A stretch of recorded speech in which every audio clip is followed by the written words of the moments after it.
In our last episode, we discussed how trauma from childhood can be carried all the way into adulthood. This is what's called developmental trauma. In fact, adults not only carry trauma with them, but if they don't address it, they can also pass their trauma on to their children, creating a cycle for generations.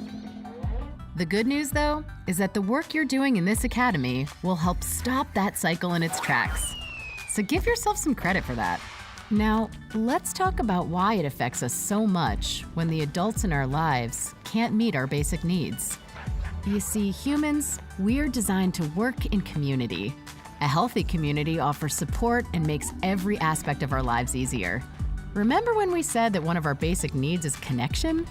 Well, the community is the place where we find that connection. Now, when we're kids, we don't get to choose our community. We have to depend on the adults in our lives to provide that connection. And if those adults fail to meet that need, it can create trauma. Maybe that failure was a result of their own trauma. Maybe it was a lack of responsibility on their part. But regardless of the reason why, the person who had to bear the consequences was you. That's not fair, and it's definitely not your fault. As a child, you didn't get to pick which adult was in charge of meeting your needs. You didn't get to pick your family or your community. But as an adult, you do.